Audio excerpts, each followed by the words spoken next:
হাসি, ওই ড্রাইভারটা ওখানে একা একা দাঁড়িয়ে কি করছে? জানি না। ও, আমি আসছি। ড্রাইভার বাবু, এখানে একা একা দাঁড়িয়ে কি করছো? আমি এখানেই ঠিক আছি। আর এই নাও। আমি এসব খাই না। চেনা রসুনের ছেলে হয়ে মদ খাই না বললে হয়? নাও নাও, খাও খাও, খাও। আমি বললাম না এসব আমি খাই না। তোর এত বড় সাহস, তুই আমার গায়ে ধাক্কা মারিস? এই, তুই এটা কি করলি? তোকে তো চুপ, একদম চুপ। আমি ড্রাইভার, কিন্তু কারো গোলাম নই। তুই বাড়ি চ, তোর হচ্ছে। আসি, কি হয়েছে রে মা? আমাদের ড্রাইভারের জন্য আজ আমাকে অপমানিত হতে হয়েছে। কি বলছিস? সেলিম তো খুব ভালো ছেলে, ও এমন কোনো কাজ করবে না যাতে তুই অপমানিত হোস। আমি বলছি তা তোমার বিশ্বাস হচ্ছে না?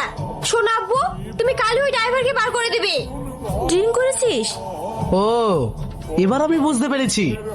তুই চুপচাপ শুয়ে পড়,